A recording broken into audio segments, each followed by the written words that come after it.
오늘도 여러분들과 함께 이사야 강의를 시작하겠습니다. 오늘이 벌써 24년 9월 1일이죠. 자, 이제 뜨거운 여름이 지나고 이제 가을의 문턱으로 들어서는 것 같습니다. 그래도 아침 저녁으로는 조금 이제 시험 내셔서 좀 서늘한 바람 불죠. 낮에는 비록 뜨겁지만 아직도 어제까지도 낮에는 폭염주의보가 내려졌어요. 그래도 아침 저녁 그나마 견딜만하니까 여러분들 건강 유념하시고 남은 더위 잘 이겨내시길 바라고요. 오늘도 이사야 강의 41장 그 세 번째 시간을 여러분들과 함께 나누기로 하겠습니다. 오늘 여러분들 마음을 기울이셔서 잘 들어주시기 바라겠습니다. 자, 오늘은 이사야 41장 17절로부터 시작할 차례죠. 자, 41장 17절부터 시작하겠습니다. 가련하고 빈핍한 자가 물을 구하되 물이 없어서 갈증으로 그들이 거가 마를 때에 나 여호와가 그들에게 응답하겠고 나 이스라엘의 하나님이 그들을 버리지 아니할 것이라. 이렇게 기록을 하고 있습니다. 우리가 이 41장 17절 말씀을 보면 우리가 생각할 수 좀 많이 있어요. 다른 말씀은 가련하고 빈핍한 자 물을 구하되 이렇게 했는데 이 가련하고 빈핍하다, 내가 불쌍하고 내가 가진 것이 없고 하나님의 말씀에 대해서 얘기하는 거예요. 하나님의 말씀에 대해서 내가 가련하고 측은하고 가진 것이 없고 가난하고 그러한 자가 물을 찾아서 하나님의 말씀을 찾아서 구하되 물이 없어서 갈증으로 그들의 혀가 마를 때에 이렇게. 자, 물을 인해서 물이 없어서 혀가 마르는 것이 아니라 사실 혀는, 사람의 혀가 마르는 것은 그 사람의 인체에서 체내에서 이렇게 나와서 입술을 적실 수 없을 정도로 체내에 그 수분이 고갈됐다는 얘기거든요. 자, 여기에서 우리가 생각할 수 있는 것이 무엇인가를 좀 우리가 깊이 여기서 상고해 보지 않으면 안 돼요. 여기 지금 말씀이 그러되잖아요. 갈증으로 그들의 혀가 마를 때에 나 여호와가 그들에게 응답하겠고 이렇게. 그러니까 이 이야기를, 이 말을 자세히 그 속에 들어가서 하나님이 무엇을 지적하고 계신가라고 생각해 보면 너는 가련하고 빈핍한 자가 아직 아니라는 얘기예요. 너는 아직 갈급한 게 아니다는 얘기예요. 이게 무엇을 두고 말하는지 우리가 정말로 심각히 생각해야 될 그런 얘기예요. 저나 여러분이나 지금 이 말씀에 접하기 전에, 이 말씀에 들어오기 전에, 그러니까 예수 그리스도 말한 것으로 얘기하면, 표현한다면 유일하신 참 하나님과 그의 보내신 자 예수 그리스도에게 입문하기 전, 그러니까 참 하나님의, 유일하신 참 하나님의 음성을 듣기 전까지는 내가 하나님을 알고 싶다, 성경을 알고 싶다, 뭐 하고 싶다, 그래도 아직 진액이 마를 정도는 아니었다는 거예요. 자, 이것을 다시 뒤집어서 얘기하면 네가 여기서 뭐라고 그랬어요? 지금 가련하고 빈핍한 자가 물을 구한다고 되어 있잖아요. 말씀을 찾는 것을 얘기하거든요. 말씀을 찾는다고 네가 말하지만 즉 여호와를, 하나님을, 예수를 알기를 원한다고 네가 구하지만 실상은 네가 목마르지 않은 자다라는 얘기예요. 이 말을 이면에 들어가 보면, 그래서 네가 물을 찾고 빈핍한 자다 그래서 그렇게 하지만 네가 갈증으로 너희들의 혀가 아주 말랐을 때, 혀가 말랐을 때 그때에 하나님이 너에게 물을 주겠다, 말씀을 주겠다, 이런 얘기란 말이에요.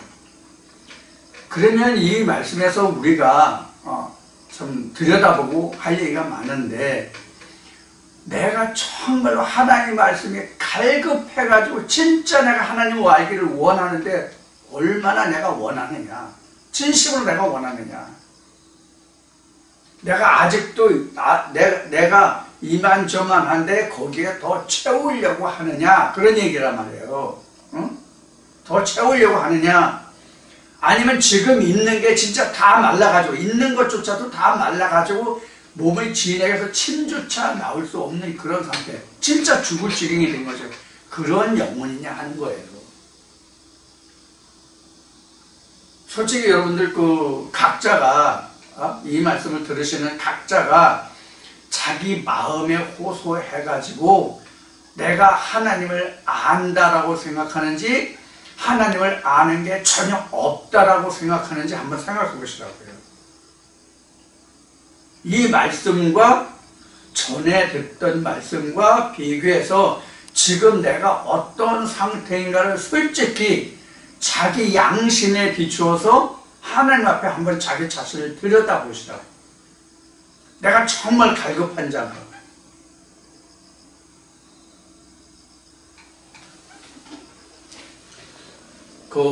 제가 어제 아침에도 일찍 이제 새벽에 일어나서 산에를 갔다 왔는데요. 제가 젊었을 때부터 산을 좋아해가지고 산을 많이 다녔거든요. 진짜 사람이요, 목마르면요 침이 안 나와요. 진짜 몸이 탈수돼가지고 갈증이 날 때, 물이 저릴 때는 침이 안 나와요. 입이 빳빳하게 말라요. 갈증을 겪어본 사람은 아실 거예요. 내가 그 정도까지 하나님의 말씀에 대해서 사모했는지, 이것을 우리가 이제 이 말씀에서 생각을 해봐야 돼요. 근데 우리는 저도 그러한 상황이지만 이제 제가 그런 것을 경험했고 겪었기 때문에 이제 이 말씀에 제가 잡혀서 항상 자신 있게 말씀드리는 것이 뭐냐면, 이제도 그 말을 하고자 하는 것이지만, 내가 겪어봤기 때문에 이걸 자신 있게 말할 수 있는 거예요. 오늘도 이 말씀을 접하면서 그동안 이사야 말씀을 증거하면서 쭉 생각이, 제가 이제 처음 하나님한테 붙들 때 그 당시를 생각하게 돼요. 3년이 넘는 세월을 하나님이 계신지, 정말 하나님의 존재가 무엇인지 그걸 알고자 해서, 찾고자 해서, 듣고자 해서 그 긴 세월을 헤맬 때 진짜 하나의 음성을 듣는 그 순간까지 애타는 심정, 갈급한 심정, 그거는 우리가 속에서 불난다고 그러죠. 열불 난다는 얘기를 많이 하잖아요. 그거 이상이었어요. 엄청 진짜 우라가 올라오고요, 속에 침이 오르고요, 열이 나고요, 어쩔 수가 없는 그런 상황이었어요. 그때에 잠깐 부르짖었는데 그때 하나님 음성을 처음 들었었거든요. 그래서 지금 이사야 41장 17절에서 증거하고 있는 이 말씀이 무엇인지 그 상황이 짐작이 돼요, 저는요.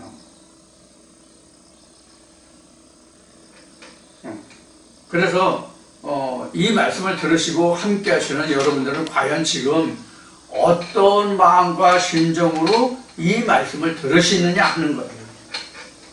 이 말씀도 좋고 저 말씀도 좋고, 내가 그동안 이러한 말씀을 들어서 이렇게 하나님의 지식이 있는데 거기에 이 말씀을 더해서 내가 더욱더 풍성케 되고자 하는 것인지, 그런 의미에서 내가 하나님 말씀을 구하고 찾는지, 아니면 방금 전에 얘기했듯이 예수가 말한 대로 유일하신 참 하나님과 그의 보내신 자가 누구며 무엇인지를 알고자 해서 지금까지 있는 것을 다 버리고, 사도 바울이 고백한 것 같이 이제까지 온 것을 때가 다 배설물욕이고 다 버린다고 얘기했잖아요.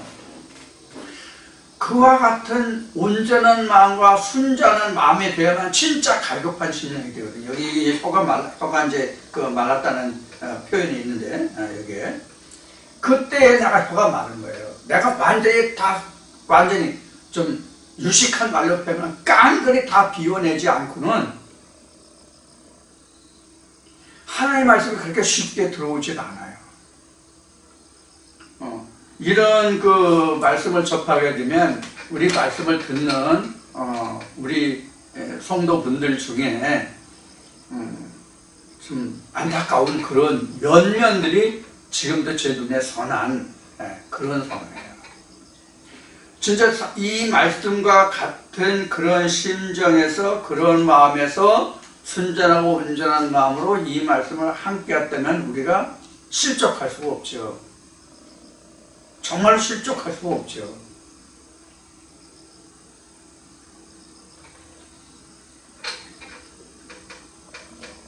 지금 실족이라는 말을 했는데 2000년 전 유대 땅에서 예수를 인해서 실족한 사람이 많습니까? 구원에 이른 사람들이 많습니까?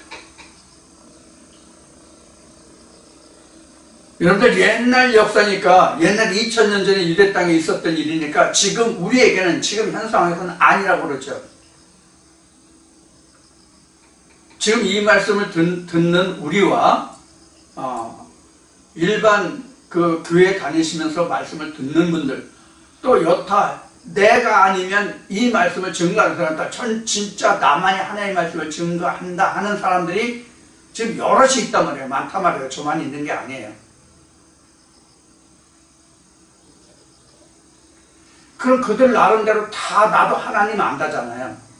일반 교회 다니는 사람들은 나 하나님 모른다고 하나요?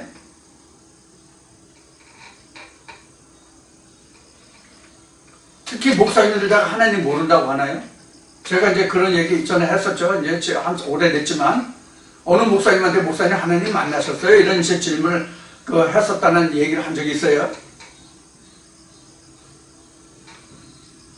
얼굴에 울그락불그락 뭐 하면서 목사한테 그런 질문하는 것은 실례입니다. 이런 얘기. 그때 저는 집사였거든요. 신학에 들어가기 전이었거든요. 이 말씀을 받아가지고 있었지만 상대방은 그 질문을 받는 사람은 유수한 신학을 해서 목사 안수를 받아가지고 그 내놓으라 하는 목사님이었거든요. 사실 국내 신학을 하는 분이 아니었거든요. 자, 이제 웃지 못할 일들이 많습니다. 이런 분들도 하나님 모른다 소리 안 해요. 하나님 만났냐고 물어보면요, 진짜 길길이 날뛰어요. 하나님 만난다는 게 그렇게 쉽습니까? 우리가 지금 사도 바울 얘기했잖아요. 방금 사도 바울 얘기했죠? 사도 바울이 다메섹 이전에 하나님 몰랐어요? 알았어요? 하나님 알았잖아요. 사도 바울같이 사울 때지. 그때 사울 때인데 다메섹 이전까지는 사울이잖아요. 사울 때에 그가 한 말을 들어보면 나보다 더 하나님을 잘 아는 사람이 있으면 나와봐 이 정도였잖아요. 그러다 다메섹 사건을 인해서 그가 보지 못하고 듣지 못했죠. 말을 못했죠. 그러다가 다시 그 아나니아의 하나님의 손에 의해서 아나니아를 그래서 안수해서 다시 보게 됐다고 성경을 기록하고 있잖아요. 사도행전에 아나니아입니다. 바울 되기 전 담에서 하나님은 예수 그리스도의 빛과 음성을 인해서 그가 보지 못하고 말하지 못할 때에 아나니아를 보내서 하나님이 안수해 주는 동안까지 그 시간이 사도 바울로 보면 갈증의 시기예요. 혀의 입이 마른 그 시기예요. 왜 그런가 하면 지금까지 내가 알고 있던 하나님과 메시아관이 예수 자기가 그렇게 핍박하고 죽이려고 그 이름을 부르는 사람들조차도 투옥시키려고 갔던 거잖아. 근데 예수 그리스도 성령이 나타나서 그를 사로잡았을 때에 그의 갈등이 어떠했겠냐고. 옛날 그 시골 장터에 나온 그 약장수 말로 얘기하면 이거냐 저거냐 말씀하시고 이런 그 혼돈과 공허가 얼마나 심했겠냐고. 사울에게는. 왜 사울에게냐면 사울만큼 그때 당시에 하나님의 말씀에 대해서 잘 아는 자들이 없었잖아요. 성경 기록 보면 물론 이제 사도행전은 그 이후에 누구야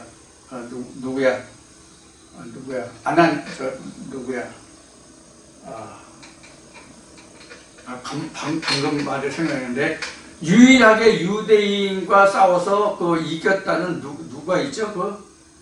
얼른 생각했는데 그 사람도 있었지만은 사울과 같이 바울 이전의 사울과 같이 그 유대인들에게 존경받는 랍비가 없었을 정도란 말이에요.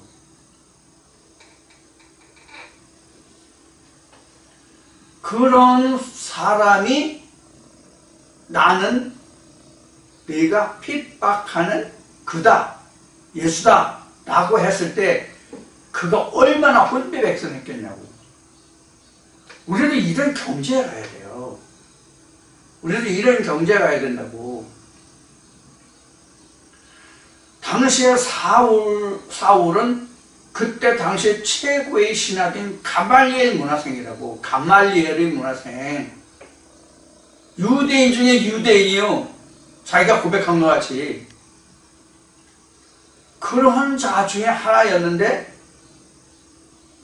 예수의 음성이 들렸다고 하는 것은 네가 핍박하는 나 예수다 라고 했을 때 그는 지금까지 걸어왔던 자기 발자취가 모두가 다 허물어졌다는 것을 그가 목격했을 거 아니야. 자기가 직접 느낀 거잖아. 이것이 이제 이스라엘 백성들의 그 가나안 정복, 정복까지 과정을 얘기하면 이게 여리고성의 함락이라고 볼 수 있어요. 바울에게는. 자기가 그동안 가지고 있던 그 아성이 다 무너졌잖아, 강들이. 그때 하나님의 음성이 들리는 거예요. 그래야만 우리도 좀 건방지게 표현하면 그런데도 불구하고 우리가 다 하나님을 안다, 성경을 안다 그런단 말이에요. 지금 건방지게. 사람 앞에 건방지다는 얘기가 아니에요. 하나님 앞에 건방지다는 얘기예요. 그러니까 성경에는 오만하다, 교만하다 이렇게 나온 거란 말이에요. 이제 이 뒤에 말씀에 이제 그런 의미가 나오니까 이제 살펴보도록 하고요. 그래서 41장 17절이 지금 우리에게 주는 이 교훈이 이면적인 메시지가 굉장히 깊어요. 잘 우리가 이 말씀을 보면요. 내가 정말 하나님의 말씀이 갈급한가? 진짜 지금 몇 번 얘기하지만 예수가 말한 대로 유일하신 참 하나님과 그 보내신 자 예수 그리스도를 알려고 하는가? 아니면 내가 정욕과 나의 욕심과 나의 생각으로 내가 하나님을 예수 그리스도를 추구하고 쫓아가고 있는가? 이것을 우리가 잘 살펴야 돼요. 굉장히 중요한 거. 이거 한 절 말씀이지만 이 속에 내포한 이 면을 살펴보면 우리가 하나님의 이름을, 하나님의 성우를 부르는 모든 자들이 진짜 깊이 묵상해야 될 말씀이에요. 나는 정말로 갈급한 자인가? 그래서 갈급하다는 얘기는 자기가 무엇을 알고자 해서 애써 힘써 막 찾고 추구하고 그 자체만 갈급한 게 아니에요.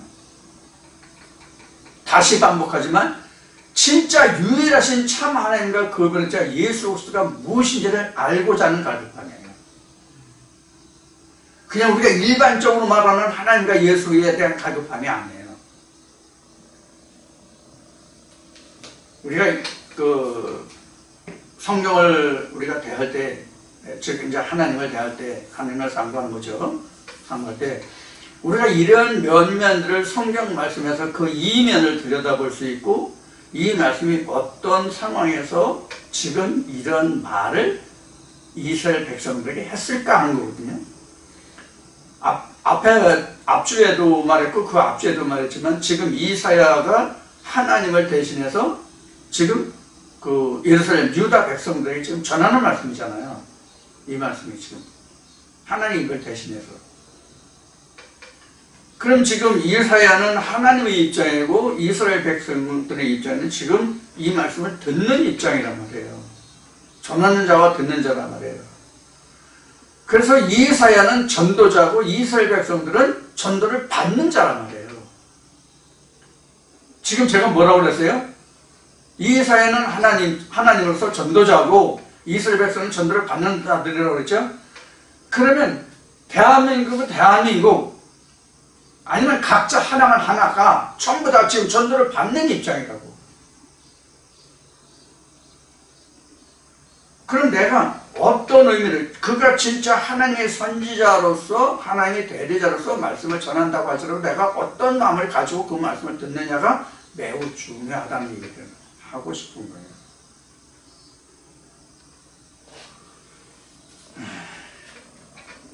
그래야만 하나님이 그 응답을 하겠다. 내가 정말로 혀가 마를 정도로 돼야만, 진짜로 내가 죽기 일보 직전까지 가야만 내가 내게 응답하겠다. 즉 물을 주겠다는 얘기잖아요. 말씀을 주겠다는 얘기잖아요.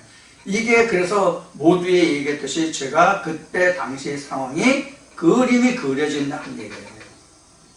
그때 내가 어떠한 상황이었는지. 3년이 넘게 매일같이 진짜 하루도 안 빼놨거든요. 하루도 안 빼놓고 헤맸거든요. 그럼 3년이 넘었는데 날마다 그냥 말은 안 해요. 아무런 증거가 없어요.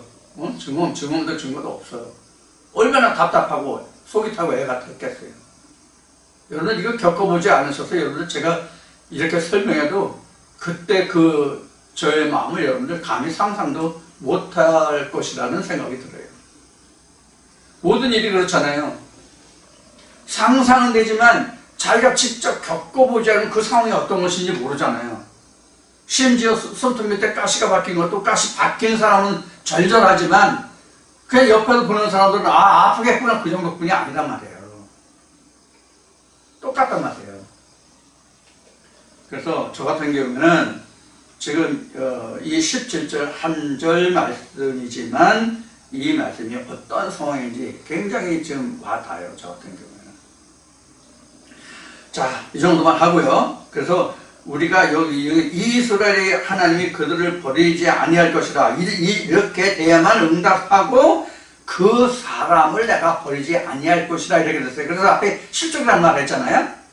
실족했다는 얘기는 이러한 상황이 아니었기 때문에 하나님께 붙들리지 못했다는 얘기예요.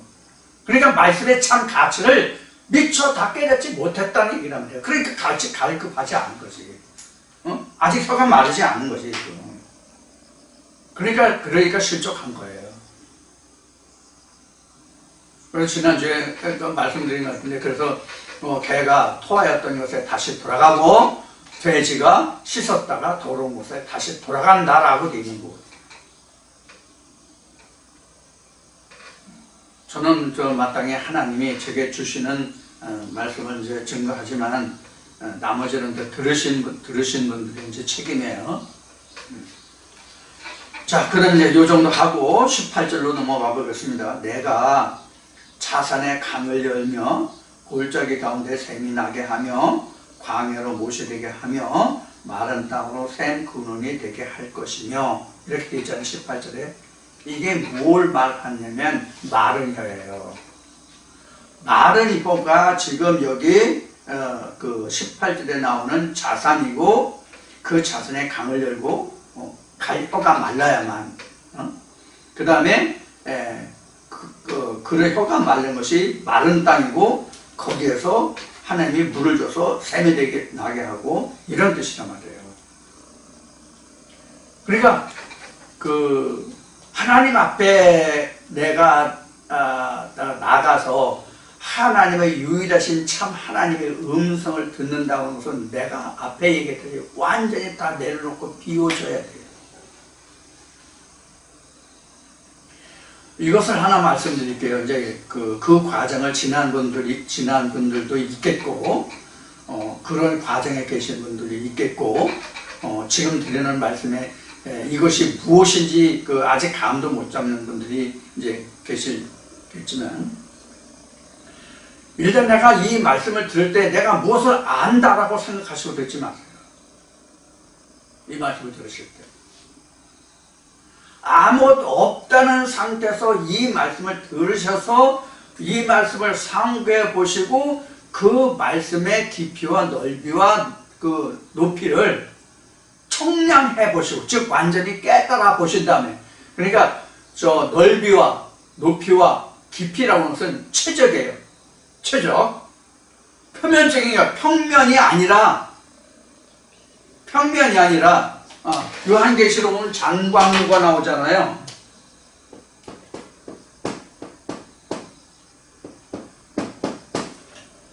이게 그 길이란 말이에요. 장광루 길이. 이건 넓이잖아요. 요새 이제 너비라고 얘기인데, 너비. 그는 높이잖아요. 그러면 이게 이런 상태라고요. 최적, 이걸 최적이라고 그러죠.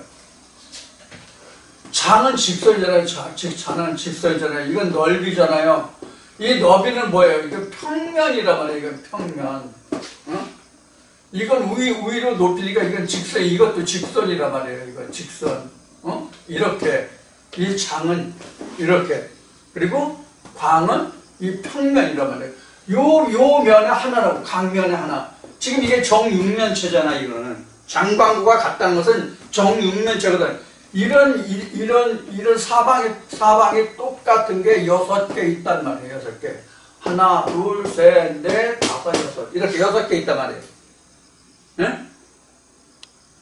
이게 장광구가 같다는 이것을 장광구만 생각할 게 아니라 장광구를 합치면 요런 게 된단 말이에요, 최적이. 여기까지를 볼 수 있어야 내가 성경을, 이 말씀을 이해했다라고 할 수 있는 거예요. 근데 우리는 이런 생각을 한다고. 길이, 넓이, 높이? 이거 어느 한 면만 가지고 이게 하나님이다 이런단 말이에요. 이런 뜻이에요, 지금 여기서 이야기하는 게. 그러면 요 각 한 면은 하나님이에요, 아니에요? 맞아요, 하나님이에요. 근데 부분적이다 하는 얘기예요. 부분적이다. 입체적이 아니라 부분적이다. 한 면만 봤다 그런 얘기예요. 하나님의 실상을 못 봤다는 얘기예요. 이게 뭐냐면 우상이에요. 어느 한 면만 봤다는 게 우상이라고.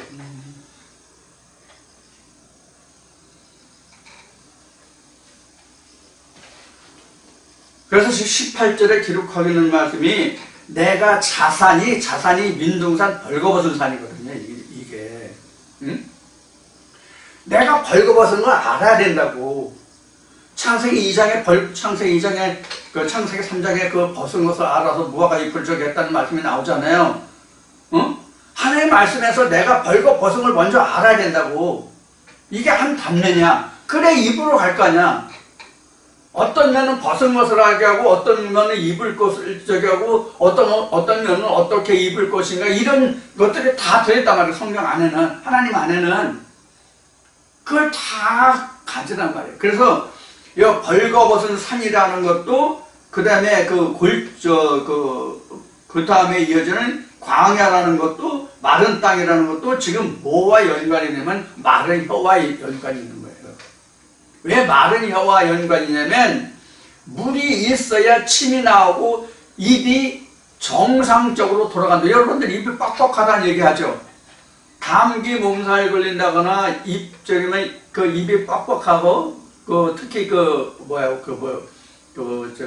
돋았다고 그러지. 그런 경우에 말이 힘들고 어렵고 어느라 그러죠. 그럼 침이 마르면 입이 아예 안 돌아가요. 어느 때 그러냐, 몸살 감기 심히 걸리면요, 침이 바싹 막히고 열이 이제 상체에 열이 오르면 입에 침이 마르거든요. 열이 고열이면. 그때 여러분이 겪어보신 분 있는지 모르겠지만 그때 혀 잘 안 돌아가요. 자, 그런 상태를 우리가 이 말씀에서 우리가 생각을 해볼 수 있는 거죠. 생각해 볼 수 있는 게 아니라 이제 그런 현상이죠.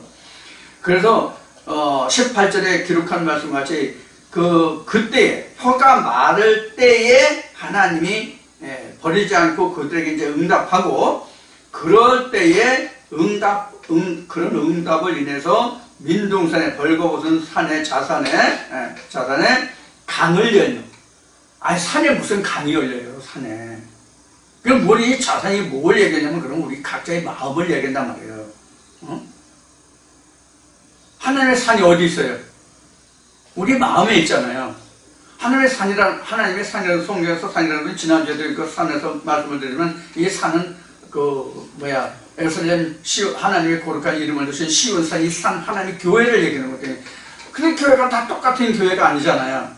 여기서 우리가 생각해 볼 것이 뭐냐면, 이렇게 하면 또 말씀이 길어질 텐데, 그래도 좀 설명을 드리겠습니다. 이것도 좀 중요한 부분이니까. 창세기 1장에 그 하나님이 태초에 천지를 창조하셨다는 말들이 나오잖아요. 천지를 창조하다 나오는데, 거기는 좀 잘 쓸까? 자,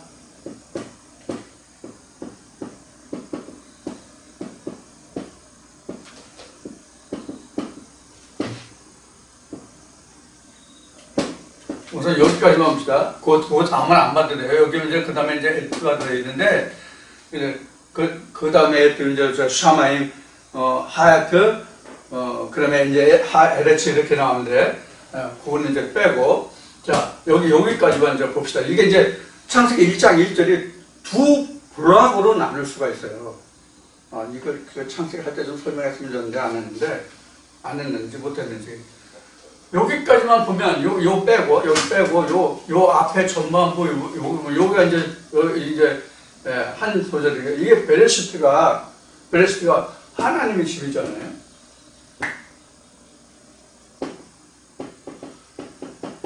이게 바이트 로시란 말이에요. 하나님의 집이란 말이에요.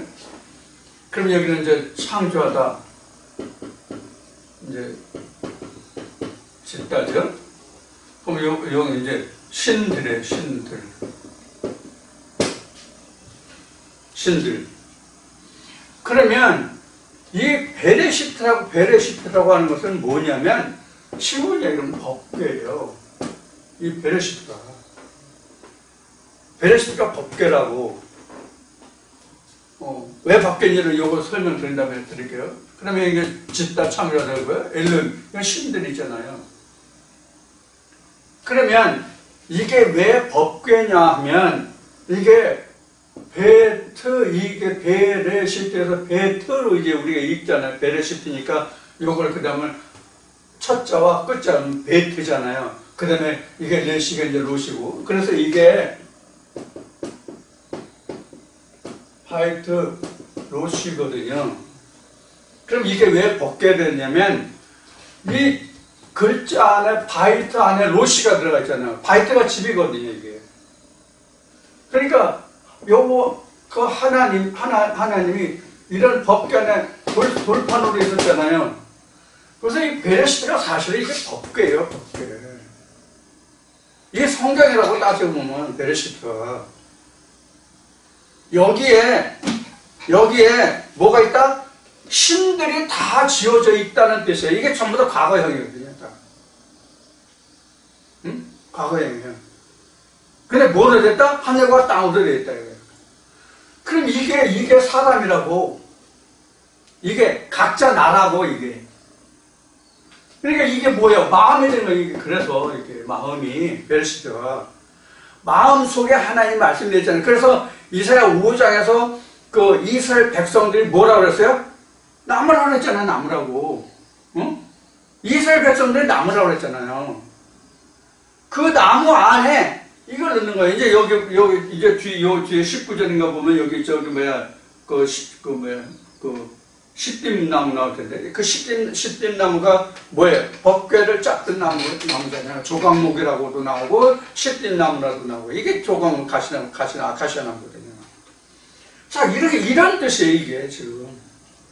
그래서 지금 17절, 18절에 지금 요 부분을 이야기하고 있는 거예요. 그러면 이 베레시트, 내 법궤 안에 어떤 신들이 있는지 그 신들을 다 신을 말려라 그런데 이게 혀가 가란다는 얘기예요. 이렇게 우리가 설명할 수 있거든요. 이렇게 속이 들여다 보여지거든요. 이 말씀을 보면. 그런데 내가 과연 얼만큼 내 속을 완전히 비웠냐는 여기 신들이니까 이게 신들이잖아요. 엘이 아니라 엘로힘이다. 이게 신들이잖아요. 그러니까 많은 신들이 지금 우리 속에 들어있다고. 그럼 이걸 다 제해내고 진짜 유일하신 참 하나님과 그의 보내신 자 예수 그리스도만 들어가야 된단 말이에요. 우리 마음속에. 이게 창세기에서 말하는 에덴 밖에 있다는 얘기란 말이에요. 근데 우리는 이게 있는 줄 안다고 지금 이게.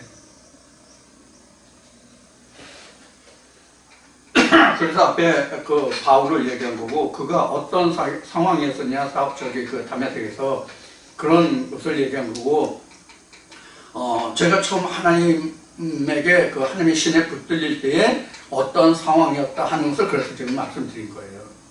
여러분들 충분히 이해를 하시고 들어주시길 바랍니다. 그러니까 여러분들도 자산 벌거벗은 그 민둥하나, 나무가 없다는 얘기는 말씀이 없다는 얘기거든요. 그런 거고, 그 다음에 여러분들이 마른 땅이라고, 여러분. 광야가 마른 땅이라고. 아무것도 없어. 근데 나는 하나님 말씀이 있다라고 생각해. 나는 하나님 말씀이 생명수 샘이 내게 있다고 생각한다고. 물론 있는 분도 있고, 샘이 솟아나는 분도 있고, 아직 솟아나지 않는 분도 있고, 솟아나게 하려고 하는 분도 있고, 이제 이런 상황이라고 보는 거죠. 항상 우리는 세 부류가 있어요. 세 부류가 있는데, 내게 그 자산이 그 골짜기에서 거기서 생명수가 나오고, 광야에서 샘물이 터져서 나오는 사람이라 할지라도 성경 전체가 다 그런 건 아니잖아.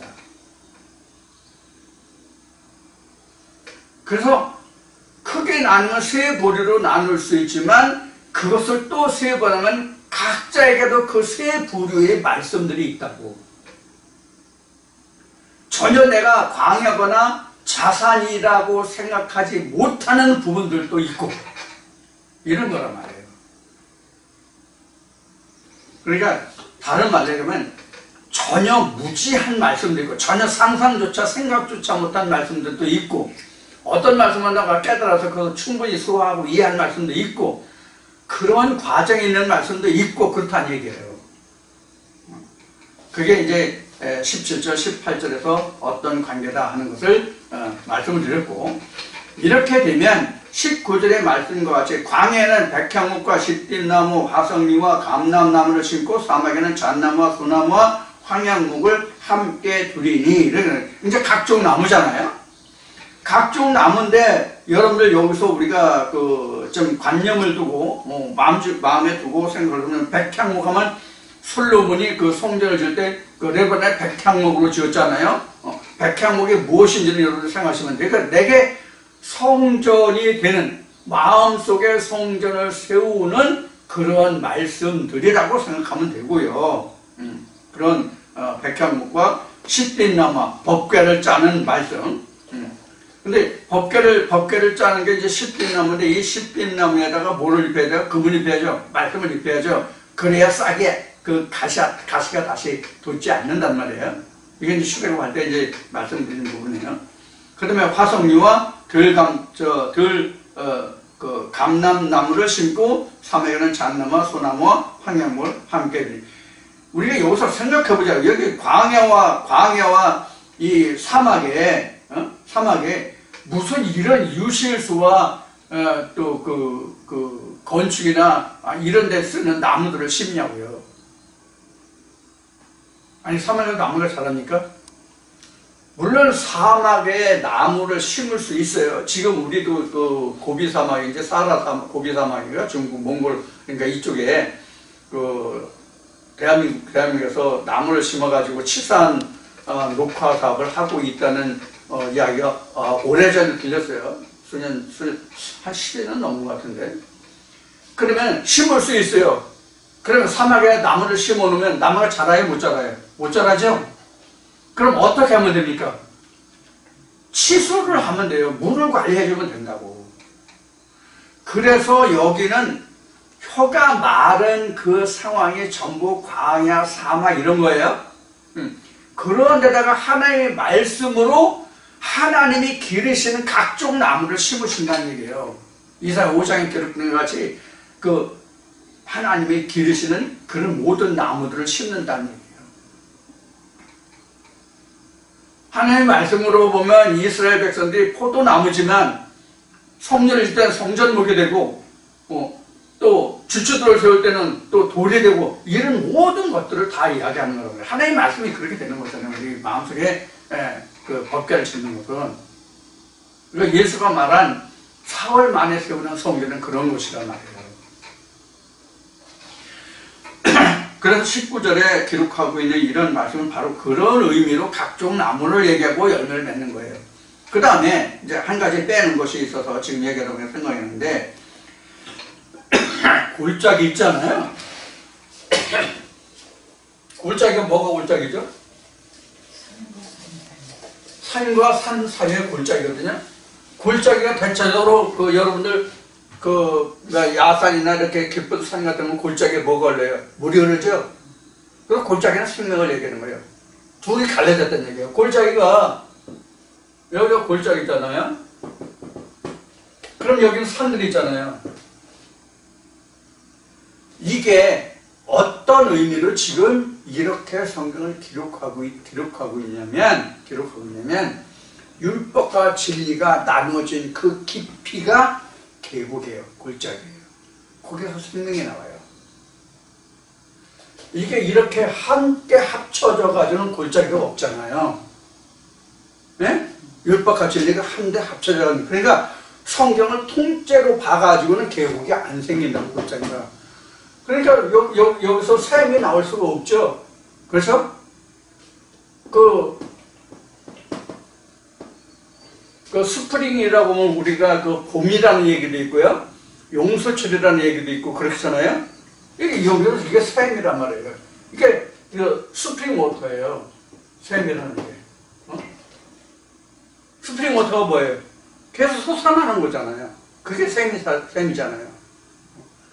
그런데 사실 우리 산 같은 데서 본 골짜기에서는 그 양쪽 그 산에서 계곡으로 스며나오는 그 물이 계곡물인데, 여기서는 그 계곡물이라는 뜻이 아니라 그 흐르는 플로우 워터가 아니라 스프링 워터란 말이에요.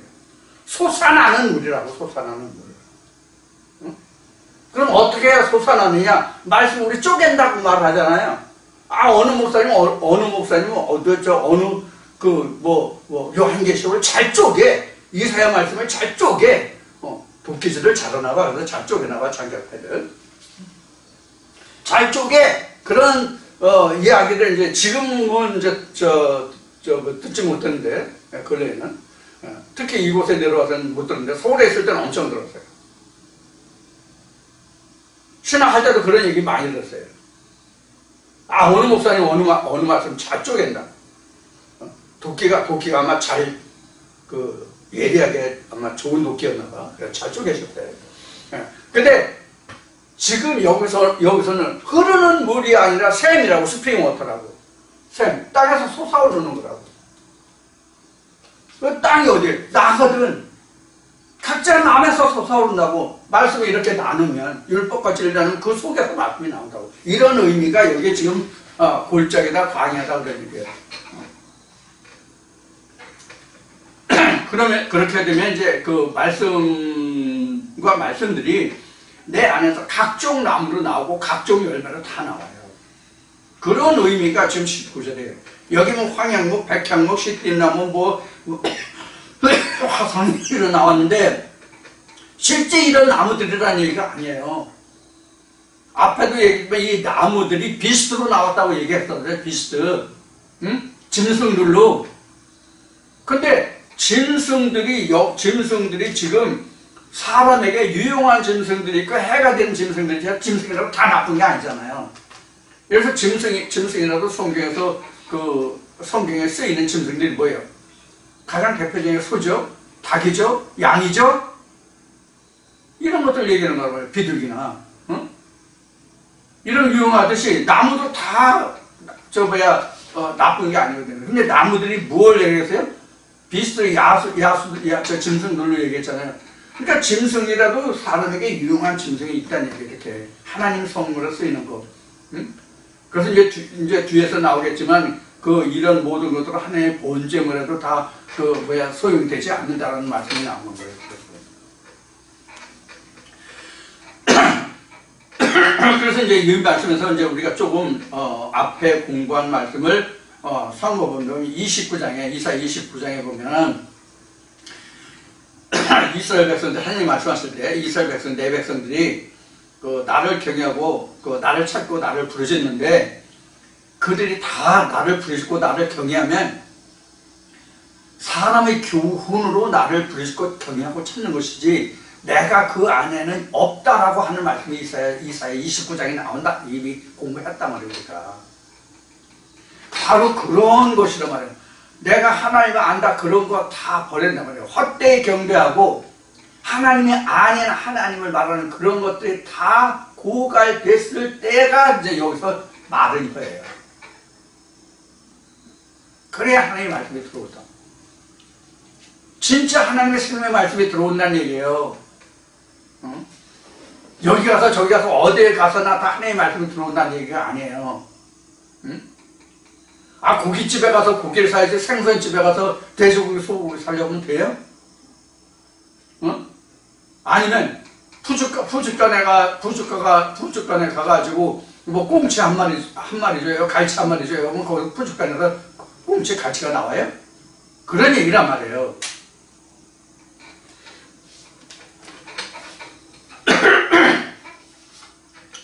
자, 그렇게 된 후에야 20절 말하면 이스라엘의 거룩한 자가 창조한 바인 줄을 알며 헤아리며 깨달으리라 이렇게. 그럼 이 얘기는 그 이전까지는 깨닫지 못했다는 얘기예요. 이렇게 되기 전까지는 자기가 하나님을 안다, 뭘 안다 했지만 깨닫지 못한다는 얘기예요. 이게 여호와가 하신 줄을. 뭐가 이제는 자산,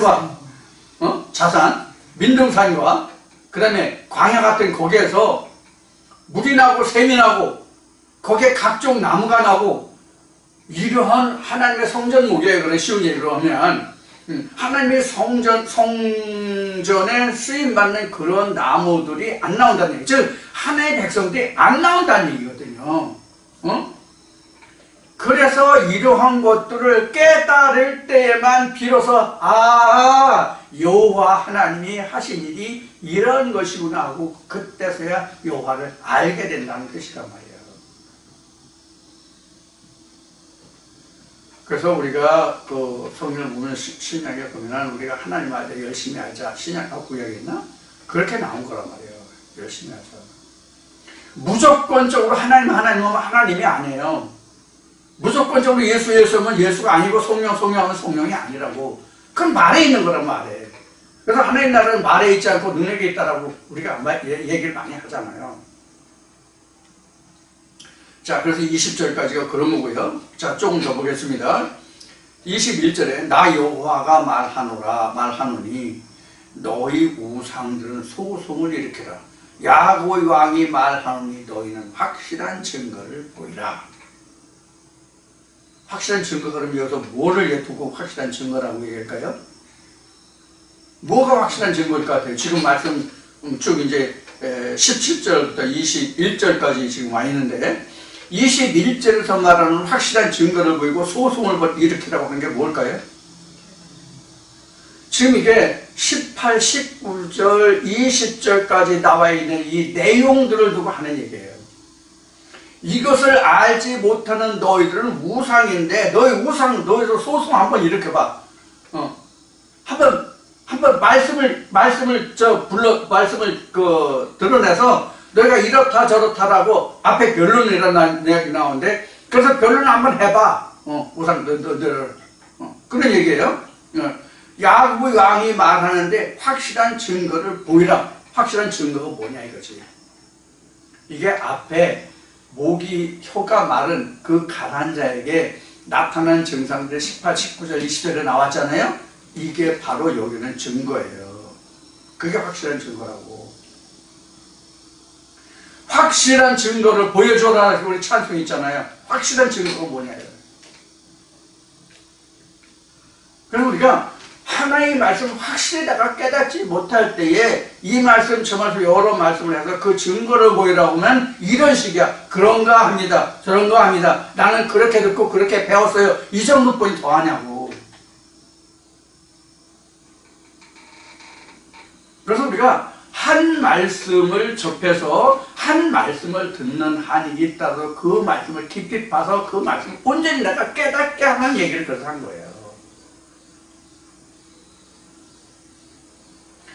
한 밀알이 썩어서 싹이 나야만 그 밀이 진짜 열매를 맺는지 안 맺는지를 내가 알 수 있잖아요. 응? 밀알을 잔뜩 갖다다가 섬으로 놓고 말로 놓고 솜으로 놓고 뭐 집안 창고에 가득 찼다 할지라도 심지 아니하고는 어떻게 알 수 있냐고. 그것이 응? 밀이 다시 열매를 맺는지 안 맺는지, 이게 쭉적인지, 아니 이게 보기는 밀 같은데 이게 진짜 밀이 이 똑같은 밀이 나올지 안 나올지 이런 얘기거든요. 우리 세상 말은 뭐 심은 대로 거두라니까 콩 심은 데 콩 나고 팥 심은 데 팥 나고 뭐 이런 식으로 얘기했는데 그런 게 아니란 말이에요. 내가 지금 배우고 들은 그 하나님이라고 하는 말씀이 네가 한번 심어봐라. 내가 심어서 그 말씀이 그대로 수확이 되는지 거두어지는지 그 열매가 나오는지 확인해봐라 이 뜻이거든요. 그러면 이런 질문을 한번 해보자고요. 심을 거 있어요? 심을 씨 있어요? 심을 씨가 그동안 있었냐고. 지금 이 말씀을 들으시기 전에 심을 씨의 말씀이 있었냐고요.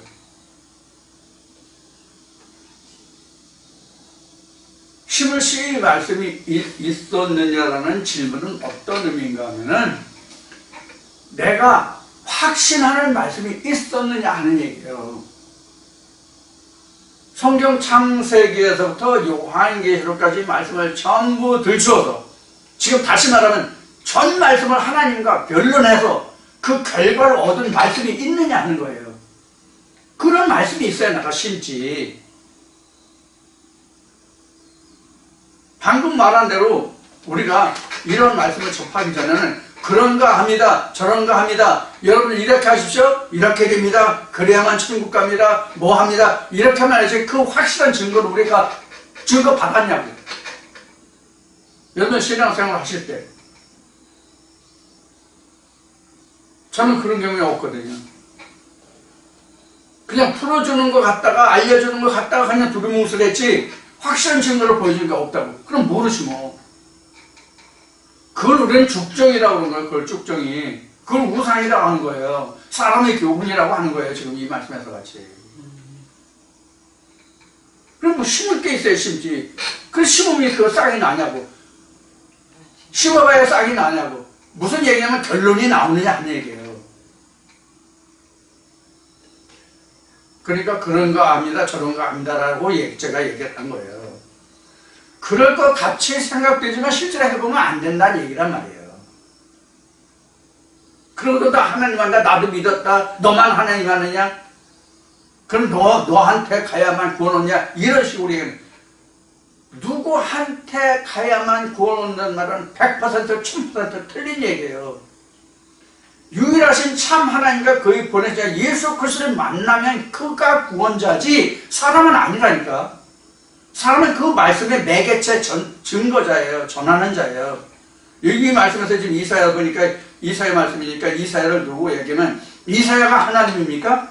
이사야 입에서 나오는 말씀이 하나님이지 그 말씀이 이스라엘 백성들을 구원하는 거지 이사야가 구원하는 게 아니잖아요. 마찬가지라고.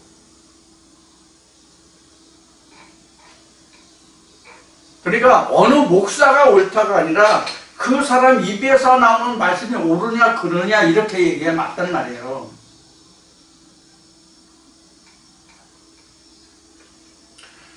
자, 그래서 이제 그 21절에 이제 그렇게 나오는데 우상들이 어떻게 소송을 벌여요? 우상은 생기가 없다 그랬거든. 즉 호흡이 없다고 되어 있거든 성경에. 그럼 호흡이 없는데 어떻게 말을 하고 소송을 해? 못하죠? 이게 뭐 얘기하는 거 하겠어요? 뭐 얘기하는 거겠냐고. 사람의 교훈을 얘기하는 거고, 사람의 교훈으로, 사람의 지식으로, 사도 바울이 얘기하는 유전이에요. 유전과 조상의 전함과 유전이에요. 그거로 내가 배운 것과 이사야가 너희들에게 말하는, 이스라엘 백성에게 말하는 그 말씀과 한번 소송을 해보라, 변론을 해보라는 얘기예요. 그래야 결국 결론이 나올 거 아니에요. 그런 의미가 21절에 들어있어요. 그래서 22절은 장차 당할 일을 우리에게 진술하라. 또 이전의 일의 어떠한 것도 구하라. 우리가 연구하여 그 결국을 알리라. 혹 장래사를 보이며 후래사를 진술하라. 이렇게 이제 쭉 설명이 되고 있어요. 그러니까 옛날 것을 말해보고 장차 될 일을 말해보고 이렇게 다 이야기해보라는 얘기예요. 내가 진짜 나를 알았으면 우상에 하는 얘기예요. 우상에 하는 얘기예요. 그 우상들 너희가 진짜 알았으면 전에는 이래 했는데 장차는 이렇게 될 것이다. 이걸 한번 얘기해보라는 얘기예요. 그게 지금 22절에서 지금 시작하고 있는 거 23절까지. 그리고 이어지는 말씀은 그렇게 해서 너희가 그것을 말해보면 내가 과연 어떤 신인지 그 신 됨됨이를 알게 될 것이다. 그런 얘기란 말이에요. 지금 그렇게 지금 여기서 기록을 하고 있어요. 자, 지금 22절의 말씀을 지금 번역하고 설명을 시작했는데 시간이 됐으니까 조금 쉬었다고 하겠습니다. 잠시 후에 봬요.